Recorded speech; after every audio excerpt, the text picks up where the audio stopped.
Assalamualaikum warahmatullahi wabarakatuh. Sahabat Bang Day, keren penampakan Museum Nabi Muhammad SAW di Ancol. Indonesia sebentar lagi akan memiliki sebuah kebanggaan dan kehormatan yang baru yang berkaitan dengan syiar agama Islam. Apa itu? Museum Internasional Sejarah Nabi Muhammad SAW dan Peradaban Islam di Jakarta, tepatnya di pantai timur Ancol, yang akan menjadi oase bagi seluruh masyarakat Indonesia, terutama kaum muslimin, di dalam menggali lebih dalam bagaimana perjalanan hidup Rasulullah SAW. Peletakan batu pertama pembangunan museum ini yang seluas 6 hektar dilaksanakan pada bulan Februari 2020 yang lalu di lokasi yang dekat dengan pantai Karnaval Ancol. Museum Rasulullah di tanah air menjadi yang pertama dilaksanakan di luar Arab Saudi dan mendapat dukungan dari Yayasan Wakaf As-Salam yang bermarkas di Jeddah, Saudi Arabia, serta Liga Muslim Dunia yang berkantor pusat di Mekah, Saudi Arabia. Indonesia menjadi negara pertama di luar Arab Saudi yang memiliki Museum Nabi Muhammad SAW.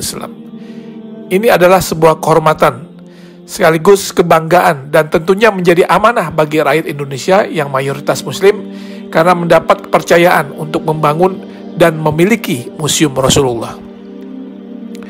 Museum Rasulullah ini terdiri dari 2 lantai dengan total luas bangunan mencapai 10.000 meter persegi.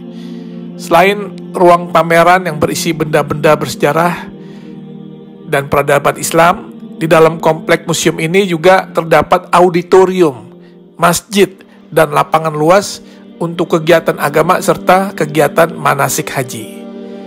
Kalau nanti kita lihat isi di dalam museum ini, tak hanya berisikan hadis-hadis yang menceritakan kisah dan perjalanan hidup Nabi SAW, sehingga masyarakat bisa mempelajari dan mengambil contoh teladan beliau semasa hidupnya, tetapi juga kisah-kisah fenomenal di dalam perkembangan Islam, seperti sejarah Isra Mi'raj, perjalanan hijrah Nabi, hingga maket kota Mekah dan Madinah di zaman Rasulullah hingga era sekarang.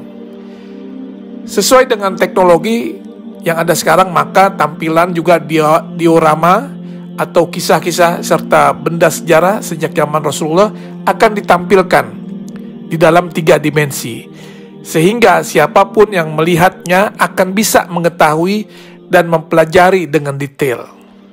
Dan juga nanti di museum ini akan ada naskah, manuskrip, literatur, hingga benda-benda bersejarah yang berhubungan dengan Rasulullah SAW serta peradaban Islam yang tersaji di dalam museum tersebut, yang merupakan hasil dari pengumpulan yang dilakukan selama 14 tahun oleh Yayasan Wakaf As-Salam. Insya Allah Museum Rasulullah akan menjadi ikon wisata religi baru bagi masyarakat Indonesia dan negara di kawasan Asia maupun Eropa. Terlebih lokasi yang strategis dan mudah diakses, museum ini juga akan syarat dengan wahana dan informasi edukatif yang dapat menjadi objek penelitian bagi mereka yang berminat kepada studi-studi agama, khususnya agama Islam. Tentunya dengan dibangunnya Museum Rasulullah ini akan menambah destinasi wisata religi di Jakarta, dan dipastikan Jakarta akan menjadi tujuan wisatawan baik dalam maupun luar negeri.